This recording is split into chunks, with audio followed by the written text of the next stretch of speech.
Leadership is tough. The challenges that we face, the changes that we have to deal with. Today, that's what we're going to be talking about is some of those challenges and things that we can do to become better leaders and face change and overcome the difficulties that we face. Hi, I'm Dr. Richard Jolliff. I'm really glad that you could join me here today and that we could have this time together to be able to talk about leadership on the go.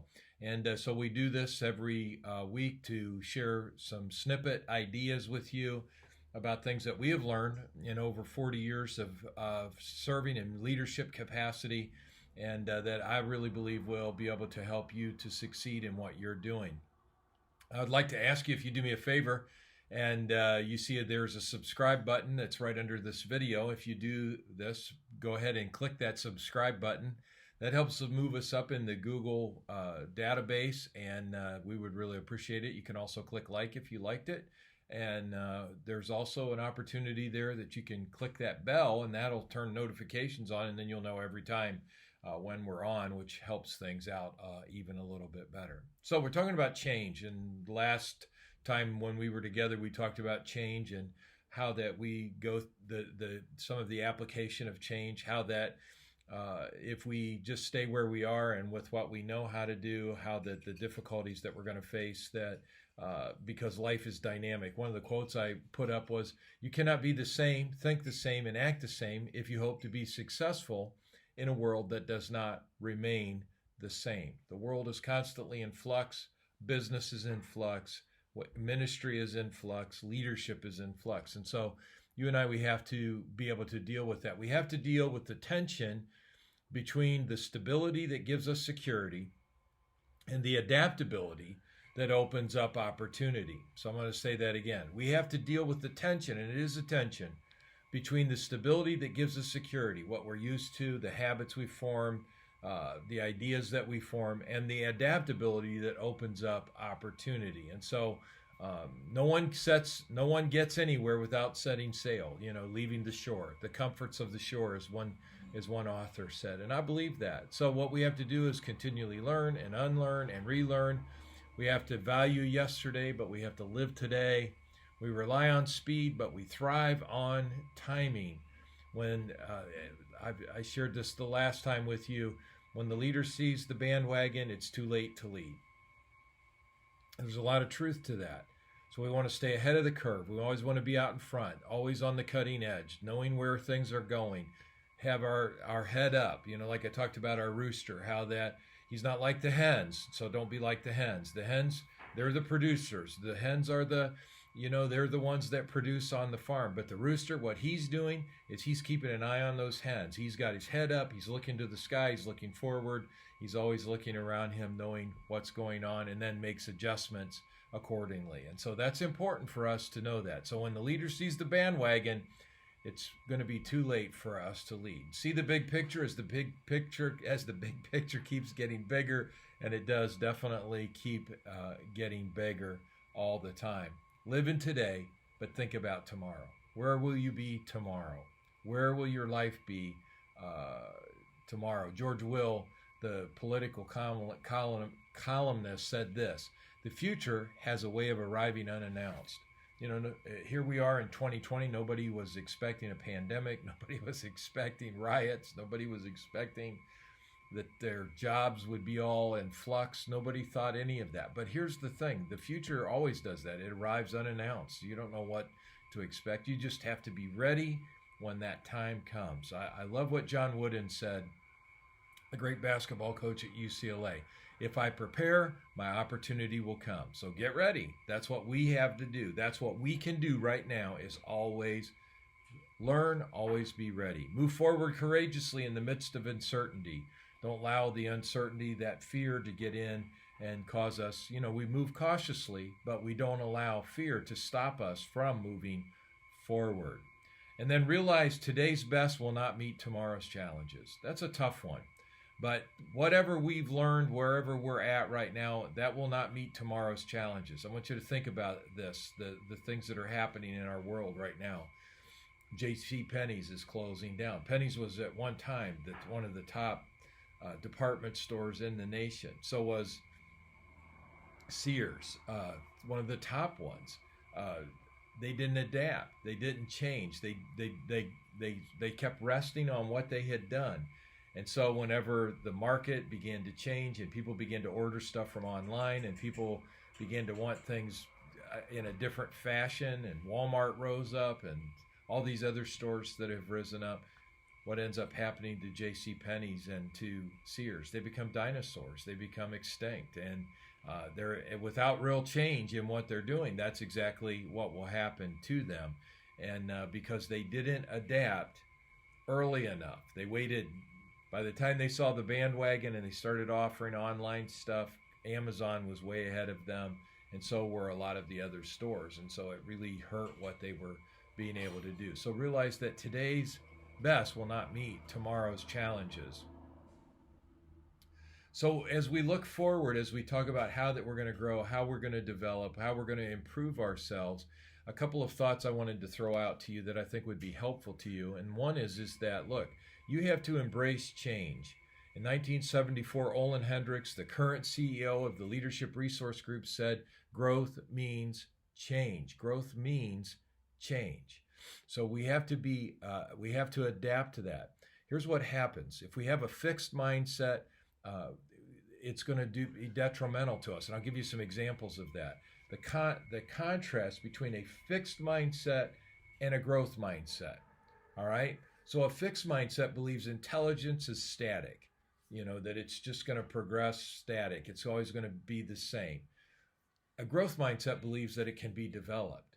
A fixed mindset avoids challenges. A growth mindset embraces the challenges. A fixed mindset gives up because it doesn't see any way out. A growth mindset persists when faced a growth mindset persists. It just continues on. A fixed mindset, when faced too easily with setbacks, sees effort as fruitless. It's just too hard. A growth mindset says that it will see effort as a path to mastery. A fixed mindset ignores. A growth mindset learns from constructive criticism as it comes forward. In life, as you know, you're going to get criticism. How you deal with that criticism will either help you or hurt you. It can take you down or it can lift you up. And so you have to figure out how you're going to deal with that. With a fixed mindset, you're going to ignore. You're going to go, well, I don't need to listen to that. I don't need to hear that. I don't agree with that. But did you really listen to what they were trying to say? Maybe they were trying to help you to be able to do a better job. Especially people that know what they're doing, that are so-called experts. We should listen to some of the things that they say. We may not always agree with it, but at least have an open mind to hear what others have to say. This one really bothers me. A fixed mindset feels threatened by success of others, where a growth mindset is inspired by the success of others. This is such a huge thing because, have you ever met someone that's just bitter at the success of others? People that got moved ahead, people that got advantages, at work, promotions, and they're just sitting there sulking at the success. How about celebrating the success of other people and then working on your own success instead of sitting there pouting about it? Well, that's the difference between a fixed mindset and a growth mindset. Fixed mindset plateaus early, but a growth mindset reaches higher levels, and sometimes even with less potential, because their mindset is that I'm going to learn. I'll learn how to do this. So here's what you have to do. You have to make growth your number one priority. It's got to become your number one thing that you're going to do. You're going to take time to learn to grow. You say, well, I'm doing that. Well, how? I want to know how you're doing it. So maybe you want to write in the comments, some of your thoughts. Like I read a book a week. I listen to podcasts. I listen to several podcasts in my field, to continue my growth. There's so much information. Watch YouTube videos, whatever, most resources are all free. The only problem is that we're just not taking the time to be able to develop our growth. So make growth your number one priority. And so I make that decision in my life. I'm always trying to, I'm always studying, learning, learning new things, learning how to do new things. And I believe in the power of that. I believe it's so vitally, vitally important that we're continuing to grow in, especially in our field, that area that we work in. Are we becoming better? Are we going to do better? And what do we need to do better? And then how do we get there? Look for growth possibilities in every situation. There are always things that we can learn. Ask questions. To me, I do a lot of discipling and training and teaching and mentoring and coaching. I find that the people that learn the fastest are the people that ask the most questions. People that don't ask questions, they kind of have that I know it all attitude, or they just want to tell you what they think.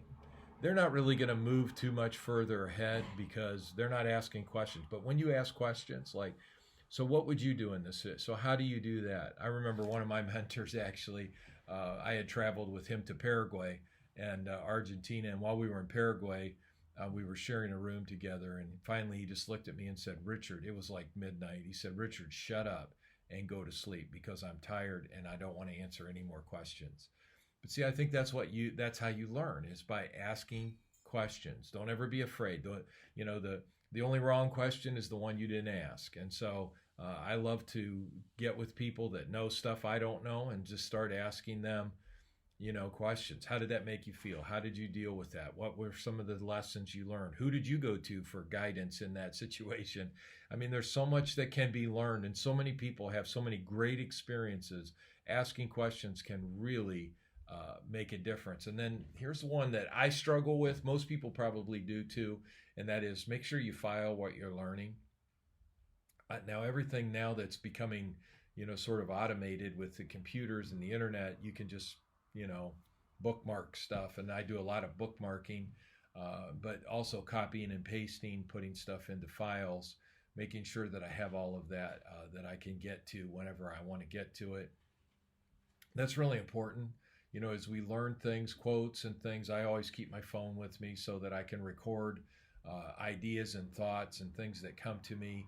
I keep my phone near me so that at night, it's on my nightstand. If I have a dream or something that gives me an inspired idea, I want to make sure that I put that down. I don't want to just go, oh, well, that was great, or I'll remember that later. I just think of all of the ideas that have been lost because we thought, well, I'll remember that later. And what we do is we don't remember it later. So don't try to do that. Make sure you file what you're learning. And so this is, to me, like one of the key things that we have to do. Make your love for learning greater than your fear of failure. And I think this is a really key one as well, that we have to realize, one, others are ahead of you. There are always going to be people out ahead of you. No matter how good you are at what you do, there's always going to be somebody that's doing better. So learn from those people. Don't be afraid that you can't succeed because other people are succeeding, but you might fail and they'll look down on you. If they're really good leaders, they want to help you rise to the top as well. Number two, be continually challenged. Just keep challenging yourself. Set goals that are big goals, not little goals. Don't do the whole thing like sometimes I think, we do something, then we draw a circle around it and say, look, I did this. So this was my goal. Well, was that really your goal? Was it bigger? Did you plan something big, or did you just kind of hit the mark because you drew the target on what you'd already accomplished? All right. Number three, your focus should always be forward, always looking forward, always thinking forward. Where am I going? What am I doing? Number four, the atmosphere is affirming. And whenever we're in an atmosphere of learning and we're not going to let that be detrimental to us, it is a very affirming atmosphere. Get out of your comfort zone. Make sure that you're taking time. You just got to keep thinking. As you think forward, you're going to get out of that comfort zone where you just are so relaxed and so settled. And then wake up excited. I love the quote. The one gentleman said, Thomas said, I don't need an alarm clock. My goals, my dream, my vision is what wakes me up every morning. I believe that. I absolutely believe that. You wake up excited because you got things to learn, things to do, things to develop. Number seven, failure is not your enemy. I think I deal with this in so many businesses as I talk with people, the employees especially, that we begin to create a failure culture, that this idea that if you fail, then that you're close to losing your job. Look, we should be in an attitude of that failure is moving us that much closer to success. So we're going to have lots of failures. We're going to have lots of mistakes. People that really want to grow and people that want to succeed, they will adapt and fix their failures, and they will overcome them. They will not stay in them. Now, people that just want to fail and stay in failure, well, they need to go. But I'm talking about people that really are striving to do good and they fall short, don't do a good job, don't get something done on time. Look, don't look at in your life failure as an enemy, and don't look at it as a failure as an enemy in your business or your ministry. You're just that much closer to doing what's right. We also have to remember that as we are letting our learning, our love for learning grow greater than our fear of failure, that people desire change. They really do. I know you always hear that quote, well, people hate change. They hate change. Well, that's not necessarily true. People hate change. What people hate is the lack of communication. That's what they hate. The explanation, the passion of why. Why are we doing this? And look, I've screwed that up so many times where I'm just like, hey, I got this great idea. Let's do this. And people are like, well, I don't know.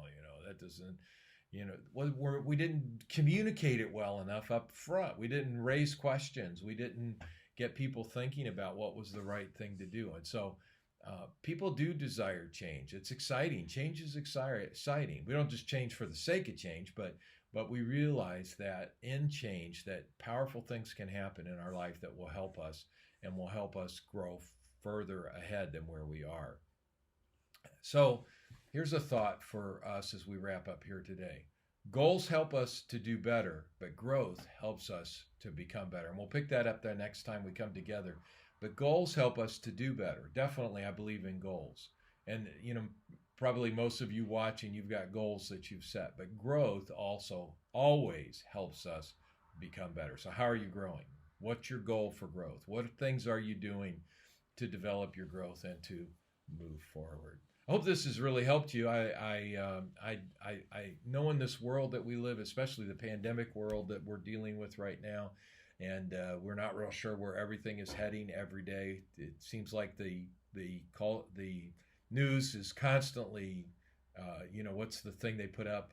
News alert. Yeah, it's like always some new news alert of things. I don't know if they're all alerts, but so it seems like we're in a constantly changing world, and your leadership is like that. And what people are dealing with, you as the leader have the responsibility and you have the capability to choose to grow. You have that capability to do that. Everybody can grow. I'll close with this thought. There was a teacher that was very angry. She came into the board, the board of the school board, and said, I don't understand why I haven't got a raise. I've been here 10 years. I show up. I do my job every day. I do exactly what you asked me to do, as far as teaching the classes. And I don't know why I'm not getting a raise. And the response of the school board president was back to the teacher, yes, you have been here 10 years. Yes, you have been here every day. Yes, you definitely have taught the curriculum. But here's the thing. All you do is repeat the same year 10 times. You haven't learned anything new. You've brought no new ideas to the classroom, to your students. You just are in some type of a monotony of 1 year over and over and over and over again. So we're paying you for what you did that first year. Sometimes employers can look at things like that you haven't really, you're just still doing the same job you did when you started. You haven't. And I know people will come back and say things like, well, I didn't know you wanted. Well, I'm telling you up front, your boss, your employer, your church, they want you to know better. They want you to know more. They want you to bring new ideas and fresh ideas. So don't just settle on where you are, okay? And make the determination to grow. If you do me a favor, before you leave this program today, our little sharing time with you, our snippet of leadership to go, please take time to subscribe if you would. Leave a comment if you'd like to. And also, if you would, you can click that little bell. It's crossed out right now, but you can click it and it'll actually alert you when I'm on. And you'll get that email or you'll get that notification. And then the other thing, if you like the video today, be sure to click that like. Hey, we'll be back next week. Look forward to it. It's going to be a great time, and glad to have this opportunity with you on leadership to go. Have a great week.